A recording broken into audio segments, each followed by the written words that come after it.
Welcome to Lydia Fenet's Claim Your Confidence, a podcast that will introduce you to the most powerful women in the world as they talk about their own confidence journey. No matter what obstacles you face, Claim Your Confidence will inspire you, motivate you, and give you a roadmap to live the life you want. So, are you ready to claim your confidence?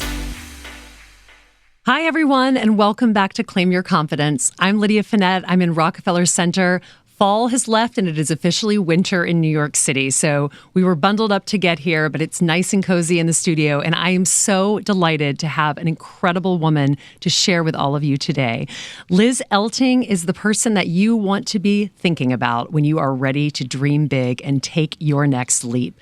She was served as the co-CEO of TransPerfect, the world's largest translation service provider, which she created out of her dorm room and ultimately sold for almost $400 million. She's written a book titled Dream Big and Win, Translating Passion into Purpose and Creating a $1 billion Business. Liz Elting, welcome to Claim Your Confidence. Thank you so much, Lydia. I'm so excited to be here. So we came to know one another in a really funny way, which I'd love to share with our listeners today. I was giving a speech for the Goldman Sachs Philanthropy Summit, and I'm sitting in this large auditorium. And to be totally honest, I had about 3 minutes left in the speech, and I finished my speech. I'd been talking a lot about charity auctioneering, and so I decided to really show the audience what a charity auction looked like. And I remember, and I'm sitting across from Liz, and I'll take her water, but I was standing at the podium, and I had a bottle of water that I had already taken a sip out of. And in order to really articulate the point that charity auctioneering is all about what the audience will do based on how they're feeling in that moment. And that's really what sales is about, let's be honest. I said to the audience, we're going to have a quick charity auction. And so I'm going to auction off this bottle of water. I've already had a sip. We're going to auction it off for whatever you guys are willing to pay for it. But what I need for you to do is give me the name of a nonprofit. So a guy yelled out a nonprofit and we started the auction. And it was interesting. We started, I was like, who's going to give me $1? And someone in the front row gave $1. And then I said something like, come on, guys, this is Goldman. And then I think it went to $5 and then 10. And we were kind of eking along. And finally, someone said something like $500. And then this incredible woman in the back says, $1,000. And I remember thinking, that's my kind of woman. She gives $1,000 for a half-empty bottle of water, all for a nonprofit, and that is Liz. So Liz, start me off at the beginning. Were you always the woman who sat in the back of the room and gave that $1,000 bid? Were you confident as a child? Well, thank you so much for asking, Lydia. And when you were doing that, all I was thinking is, boy, is she confident, because she is up there. And what if nobody bids anything? What is she going to do? Drink the rest of the water. That's right. But she's in front of hundreds of people saying, I'll show you how it's done. Yeah. And then she got it done. And I just thought, wow, that is confidence. You're just putting yourself out there. And then it shows also the audience is cheering for you. Yeah. They're not going to let you down, which is a good thing for us to remember. But I absolutely loved when you did that. I was so wowed by that strategy. And I thought, okay, I'm going to keep that in mind for all my events, everything I do. Yeah, the audience always wants you to succeed. It is a public speaking tip that I give all the time. Everybody's out there. Nobody wants a bad speaker. You don't have to endure a speech. So get out there and entertain them. That's right. And that's exactly what you always do. And certainly you were doing that day. Yeah. So take me back to Liz as a child. Who were you when you were young? Well, okay. So I was very, curious. I was very interested in people. I loved people, but I was painfully shy. Were you really? And I was quiet. This is what I remember the notes, on my report card in kindergarten, that I loved learning, I loved reading, but I was painfully shy. So that was sort of how I started. I was living in Westchester, New York, in Chappaqua. And then when I was 8, I was fortunate because we moved to Portugal. And why did you move to Portugal? Right. And great question. So my dad had been in marketing first, and then he was in advertising, and he got the right to open Kentucky Fried Chicken in Portugal, and the franchise. And this was in 1974, so back in the 70s. Well, right after we moved there, the Portuguese Communist Revolution broke out. So it was a crazy time to be in Portugal. And unfortunately, we needed to move back after only a year because of what was going on. They were very anti-American, anti-business, anti-capitalism. But he did end up opening a few Italian restaurants, and we came home. But the thing about living in Portugal, it made such an impact on me because, first of all, I came out of my shell. I loved speaking Portuguese. I felt like I was acting. I loved communicating with people from other cultures who were coming from, or that other culture, coming from a different world. And then the other thing is I started studying languages when I was 8 in 3rd grade. When you were 8, and Portuguese, I used to do a lot of work in Brazil. Portuguese is not an easy language. It's not like Spanish or French that seems to be a little bit more intuitive. I mean, Portuguese feels like its own thing, although you clearly didn't feel that way. Oh, well, thanks. Well, it helped tremendously that there I was in Portugal, because as we all know, the by far the easiest, best way to learn a language is just throwing yourself into the culture. And that's, in 1974, not a lot of people there spoke English. Yeah. So that was wonderful. And then at the same time, I learned French that year. So they taught Portuguese and French at my school. So that threw me into languages, and I love them. Then when I was 10, we moved to Toronto. And there I continued with the French, because that is obviously the second language of Canada. And then in high school studied Latin and Spanish. Yeah, so by then it was 4 languages. Oh my God, Liz, this is amazing. I feel like you're picking these up the way that someone might pick up a Coke. Yeah, I mean, my goodness, I studied languages too, but I wasn't picking up 3 or 4. I was struggling through one. Well, I was struggling through math, through other things. But clearly like this was something that was being unlocked in your mind. I mean, your mind clearly understands and absorbs the ability to understand different languages all at the same time. It's incredible. Thank you. Well, I did love languages, and I loved being, as I said, able to act, put on a show, and then communicate with people from other cultures in their language. Yeah. So that's kind of what got me started. And then during college, I spent my junior year in Spain, best year of my life, other than getting married and having kids, of course, and then worked in Venezuela after college.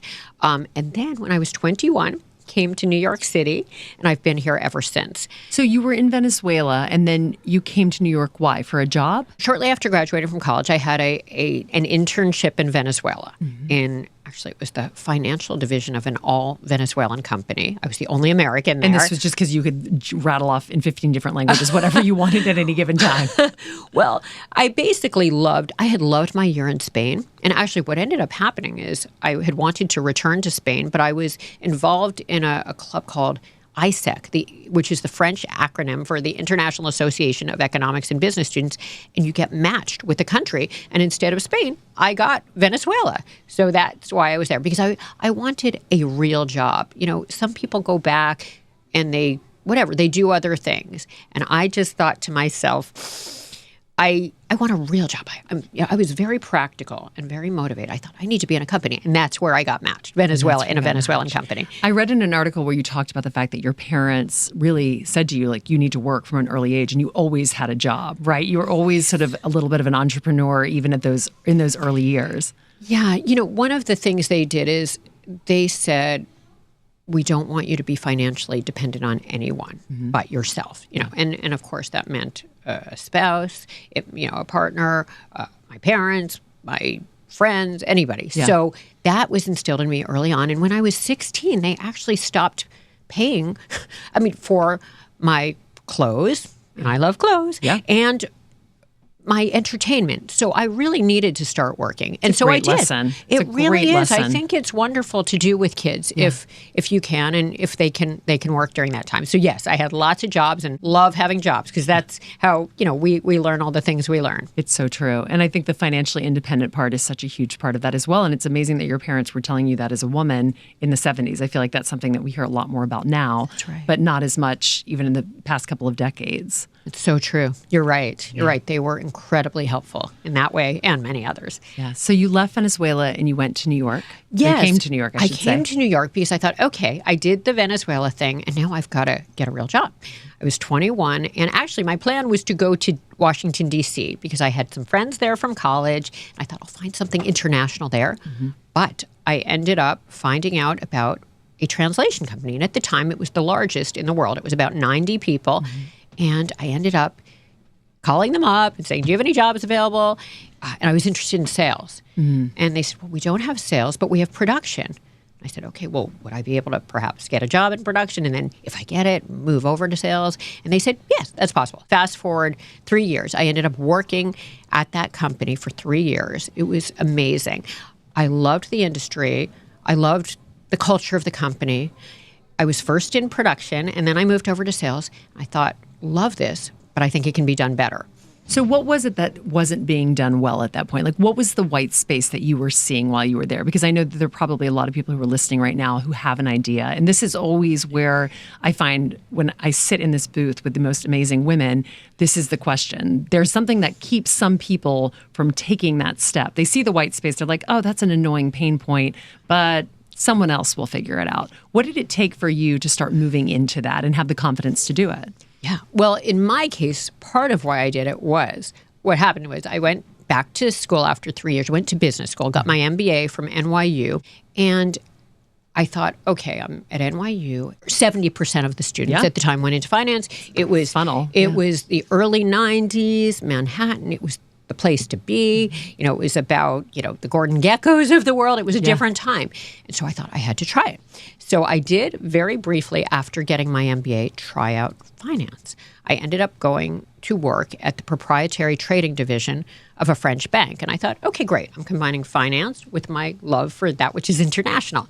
Well, showed up and realized on the first day I was the only woman. Oh, wow. And what did that feel like? Because were you still confident at that point? You sort of lived outside of this small shell that you grew up being painfully shy. You've been acting in 90 different languages, it seems like, by this point. But when you walked in those doors, were you confident or did you walk in already feeling a little bit, worried about what you were going into? Well, I was nervous because finance wasn't my thing. It's what I thought I should be doing. Right. And that's certainly one of the lessons I learned along the way. I thought it's practical. I just got my MBA in finance and international business from NYU. I have to use this degree. Right. So I went in there and I thought, I don't know if this is naturally me. And now I'm the only woman. And that was weird because at Stern, where I went, it was 40% women. And that's what I was used to, at NYU. Yeah. So anyway, I didn't love that. And then, boy, that environment, it was not for me. In what way? Well, they were screaming, every expletive out there across the office. It was all about football and baseball. And actually, I talk about this in my book. I'm a big baseball fan, but I just can't make it everything about what the Mets did and the Yankees did all day long. Yeah. But then the worst part was whenever the phone rang, they would yell, Liz, phone. Oh. Because I was the woman. They're like, note taking, Liz. Yes. Birthday cake ordering, Liz. Yes. Oh, all yeah. the Go to the things. supply closet. When I asked for more work, they said, well, you can walk around to all the guys and ask them what supplies they need and then check the supply closet after that and then place an order. I could do that, but that's not what I want to do. That's right. And it was that combined with my realizing, I know I thought I should do finance, but my heart is not in finance. I don't want to get a finance job elsewhere because I loved the translation industry and I'm not feeling the love here. Yeah. So I thought this is my moment. I did recognize a gap between the white space between what was available and what clients needed. So I thought, why not now? I was 26. I was used to living like a student without money. Dorm room. Totally. Yeah, dorm room. 200 square feet, maybe a bathroom down the hall. Twin Sure. bed. Yeah. Shared with my boyfriend. It was bad. But I just thought, at least I love that industry. Yeah. And at the time, there were about 10,000 other translation companies out there. So it wasn't that we were the first people to do it. It was that they were started and run by translators who were incredibly talented linguists, but they were so busy translating, they couldn't scale their companies. So I thought, okay, well, I may know languages and love languages, but I'm not translator level. That's a whole other level. You need to be completely fluent. You need to have the technical knowledge in the field you're translating. So thought we will start this and, as business people, and we will scale it and ideally grow it into the world's largest translation company. But sure, I was nervous, but I thought, if not now, when? I'm young. I'm technically single, even though, I had my boyfriend. And I thought, why not now? I'm used to being poor. I'm going to go for it. So what did that first day look like? Did you hang out a shingle or what are you doing to make this happen? This for me is always the point where I'm so curious about what it takes to go from the beginning to selling for almost $400 million. Like what is that first year like? Are you realizing that this is working or are you just kind of struggling through everything? Struggling. Yeah. Yes. And I think that's what people don't realize. It takes time. You need to be patient and keep working. And what I do recommend is bootstrapping. I did not focus on getting funding. I did not come up with a business plan and a deck and meet with investors. I mean, I didn't even know how to go about that. Yeah, I was like, was that intentional, or did you even think that was something? Yeah. Number one, I didn't know how. Number two, I didn't have money to live off of. I mean, a tiny amount in my savings account, and that was it. So instead, focused on sales. Every day, sales. Basically cold calling, making about 300 phone calls a day. And who are you calling? Who needs a translation service? Every company in the world. And focusing first and foremost on Fortune 100, 500, 1,000, the big companies, because the big companies have the big jobs, and they were doing global business. And then medium-sized companies, basically any company that could be doing global business. And it was every industry, everything from law firms to ad agencies to banks to consumer products to everything. And what was your in? What was differentiating you from everyone else? Because that's really, at the end of the day, what people are paying for, right? You've said that there are 1,000, 100,000 services. So what was it? So the gap was, and this is what I noticed, because I think you asked me that, and I did not answer, but at my other company, and this was the same with the competitors, they weren't fast enough. For example, a client would call up and say, I have a document that I need translated. It's 10 pages. How quickly can you do it? And I would have to say a week, or the competitors would say a week. And I knew it could be done in a day or two if that's what the client needed. I mean, sure, the linguists would have to work faster and harder, and I would need to get things done more quickly, but that's what they needed. So faster turnaround time for sure. And with that, quicker quote. When you called up the competition, sometimes it would take a day or two to get a quote. Clients didn't want to wait. Yeah. They wanted it in 15 on the spot, ideally, or if not, if it's a little more complicated, 15 minutes, 20 minutes. So that was key. So urgency, a real sense of urgency. Also quality, making sure we were delivering the top quality.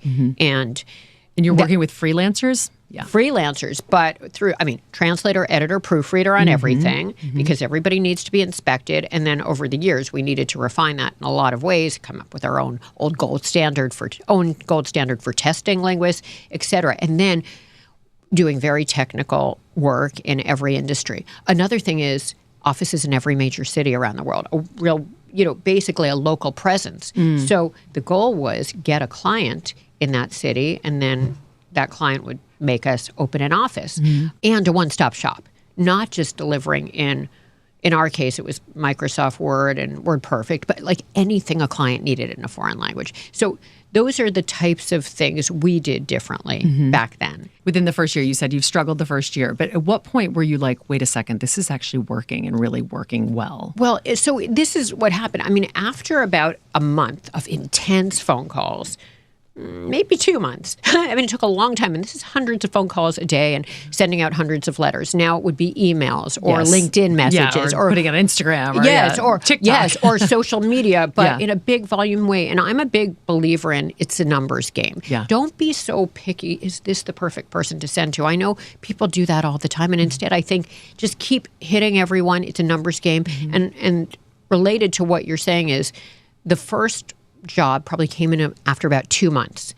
And I remember the first job the came first in after project. Wow. And that project was a tiny project. It was a 3-page document from English into Slovak for a small law firm, and I couldn't believe it. And I just said, yes, absolutely, we can do it. You'll have it on Tuesday. Slovak? No. That wasn't one of the languages you listed? No, but we were working with freelancers, and that's how we did it. But what was really interesting, and I mentioned this in the book, but basically, I called her up and said, your project is ready.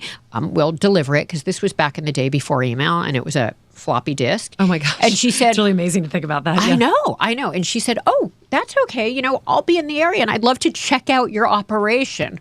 I'm like, the operation? In your dorm room? In the dorm room. So you're like, get off the twin bed, honey. That's right. Exactly. So she literally, I said, okay. And I thought, I'll just run down to the lobby, intercept her before she can see anything, and hand her over the documents. So that was the first project. Believe it or not, the second project, the same thing happened.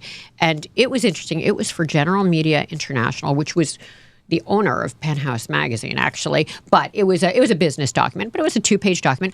That client literally got past the security guard, came up to our second floor, and knocked on the door. Oh, my gosh. So, the goal was after that to get out of that dorm room within 6 months. Yes. Because that couldn't happen anymore. But related to what you're saying is, so in the first 6 months, not a lot of projects, but there was one very important project that got us out of the dorm room, which was 1 page, English into Russian, and it was technical mining material. And we needed to get someone with his PhD in geology who had worked in these mines in Russia to do it well. That one page was a test. We didn't know it at the time. That turned into multiple projects, and those multiple projects turned into a multi-million-dollar relationship. And I think that's such an important lesson because we thought at the time, God, these projects are few and far between. But one great project leads to multiple projects, leads to a relationship. And from that, you get repeat business, you get referrals, you get raving fans, and you get multi-million-dollar clients. So after 6 months, we got out of the dorm room. So it's interesting because we were talking about this as it pertains to book sales right before we started this podcast. Because as I said at the beginning, you have this incredible book called Dream Big and Win, which I love the title on every level.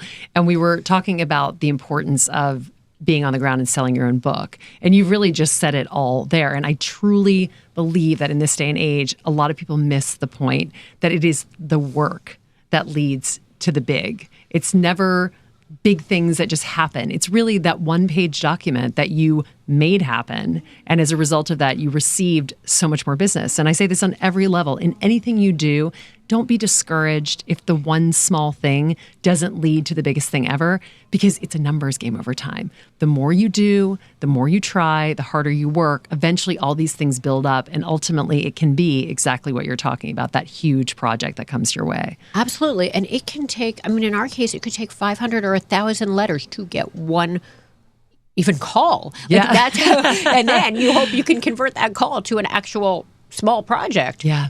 So yes, it's exactly as you just said, Lydia. So for the small business owner, for the entrepreneur, what are some key lessons that you would like to impart that you can think back on that you are so glad you did? And maybe there are a couple that you're wishing that as you look back, you had changed. Sure. If they're just doing it on their own, perhaps they're not looking for funding. Yep. But I certainly meet a lot of entrepreneurs who are, and they think that's the key, and that's what's going to scale their business. But of course it's not. I say funding is vanity, but profitable revenue is sanity. Yeah. So we bootstrapped. We did not go out for funding. And I'm a big believer in if you can avoid getting funding or going after funding, do it. Because you can spend a lot of time, could be a waste of time if ultimately you don't get profitable revenue. And then you're beholden to others. You have other owners. You have more partners to deal with. So I feel instead, just throw yourself into it. Don't overthink it. Just go for it and then focus on revenue. Sales is key. Sales is king. And if you get that will take you to the next step. Another piece of advice I have is I think a lot of people do dream big, but then they don't come up with the goals and then the actions they need to do every day to meet those goals. And it's about discipline. Yeah.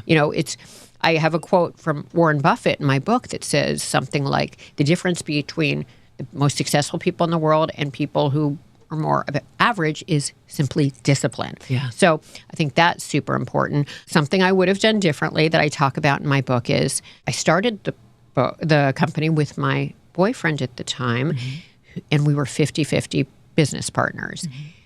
We didn't have any money. So as a result, we didn't hire any accountant. We didn't hire any attorney, and we just incorporated on our own. Well, what we really should have had, and this is what I tell every entrepreneur if they have a partner, is, well, first of all, you want to make sure you are on the same page as your partner on the big things. But the other thing is make sure you have the proper paperwork. Make sure you have a proper shareholders agreement that defines roles, responsibilities, decision-making, dispute resolution, what happens in the event of death, disability, divorce, and buy-sell provision. So if you want to sell at one time and he or she doesn't, then you have a way to resolve that and how the company will be valued. Yeah. Because you need to put that on paper before there's something to fight over. Yeah. And then the last thing is I would avoid being 50-50 owners or with no decision maker if you can, because that was definitely challenging for us over the years. So those are some things that, I recommend and would do differently. It's amazing that you've said that, because I do think so many people who are starting out today are like, wait, what? What are you talking about? But you are really a perfect example of someone who started at the beginning, maybe not thinking that you would ultimately create this company, even if you were dreaming big. I mean, this must have been past your wildest expectations to have a company that's valued at hundreds and hundreds of millions of dollars. And that is such a good point. I mean, I recently started a business in May, and my husband and I worked together on the business. And so as we were sort of dealing with all of this, these are things that come up. These are questions that we have for each other and how this is all going to work. And it's such great advice. And so I know that there are so many people out there who are nodding, thinking, I'm going to put this on the checklist, the never-ending checklist of an entrepreneur, but those are very important points. So you have obviously had success with this at the very beginning. How quickly does it grow? How quickly do you realize that it's going to grow bigger than you could have ever dreamed?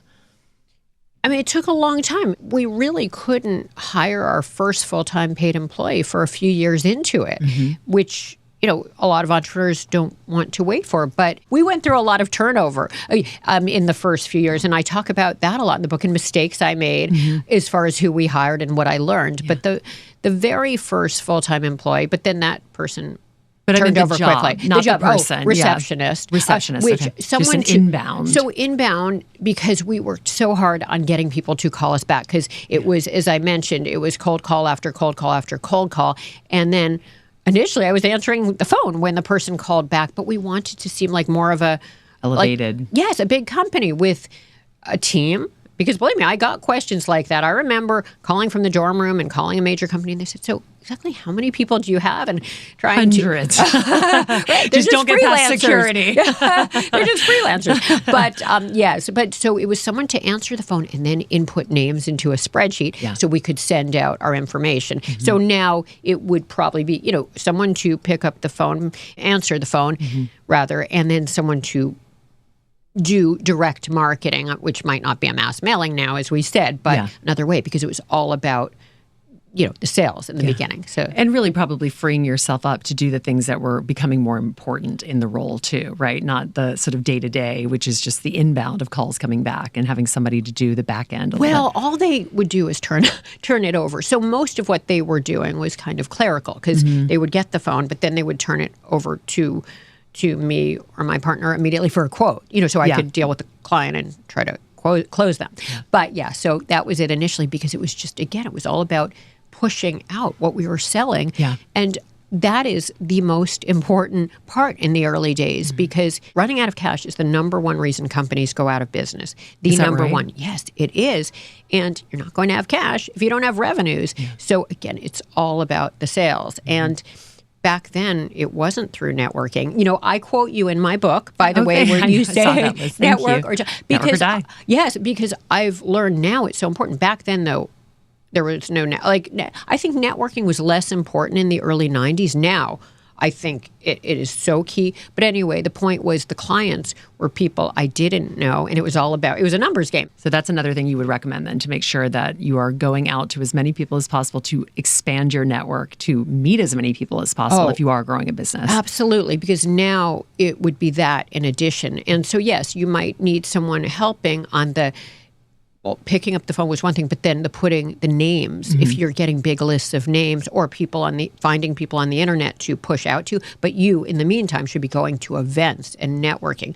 Absolutely. A lot of people say to me in this day and age, because I do know a lot of people in New York. I've lived here for 25 years, and people will say to me, like, how do you know this person? And I'll always say, I know them through New York, because in my 20s, I worked in a job in the events department. And as a result of that, we received a lot of invitations to other events. And my boss at the time was getting married, and she ultimately was going to leave the company and have her first child. And she didn't want to go to every single event, but I was in my early 20s. So I would go sometimes, and this is New York City, so this is the kind of thing that happens. There would be 3 or 4 events in a night, and I would just hop around town with my friends and run into the same people over and over again. And those people over time, never forget this, people grow in their jobs. They become more senior, and you will too if you are working or starting a company. Like every year that evolves, everybody in that class is going up one class. They're getting a little more experience. Their networks are expanding. And so now I feel like there's never an event I walk into in New York where I don't know at least one person.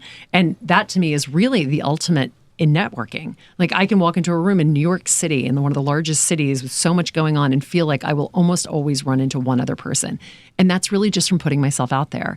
And it's not that you don't have to be at an organized networking event. Just say yes to invitations when you can, and extend your hand, bring business cards, never be afraid to meet people.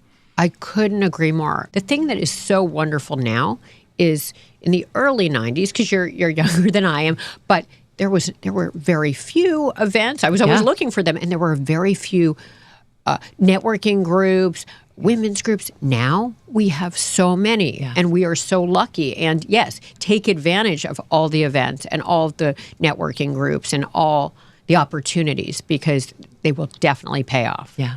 So you alluded to this when we were talking before, and you were giving us advice on how to start businesses. The end of your time with TransPerfect had a lot of complications, but you eventually sold and you left. And what was the next step after that? And what did that feel like after having literally created this company and then leaving, and then on the other side of that? What does that feel like? Yes, it feels weird. Yeah, it I'm feels sure. strange because it was my whole identity. I mean, sure, I was a mom, and I loved being a mom, and I still love being a mom, and I agree. It's the most important job we all have. But after 26 years of being CEO and, yes, starting it from nothing and it becoming the largest in the industry, I felt very strange, and I felt very bad leaving, packing up on my last day. Yeah. I remember what happened the next day, which was wonderful. I had an opportunity to be interviewed for a magazine, which was fun. But just in general, the weeks that followed, I remember thinking, oh my God, this is like, and the people listening to this won't be so familiar with it, but Fred Flintstone, when he left his job, and I remember him sitting on the park bench because he didn't want to go home. I was like, oh my God, I felt like What's that's next? me. That's me. That's me, because it's like I don't have a place that I need to be at by 8:30 on the dot every morning till 6 and all day, that particular thing. Now I need to figure it out. And I looked at buying a company. I looked at starting a new company, and I really thought hard about all these things. And then I realized, wait a minute, I'm free to do what I have always wanted and never had time for. And that was one of the things, was start my foundation. I mean, I did try to spend a little time with my kids because they were in high school, and I didn't get to take maternity leave. I didn't take maternity leave. There was a lot of there were situations going on that made it impossible. So I visited some colleges with my kids. I went to some ball games with my boys. I have 2 boys who love sports. And then I started my foundation because I definitely saw over my years in business all of the issues. Certainly for women. I had experienced some myself.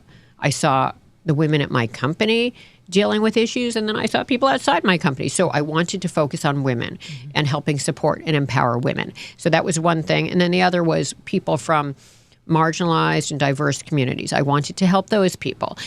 So started a foundation with the mission of helping support and empower women and people from marginalized communities. And so I've been doing that.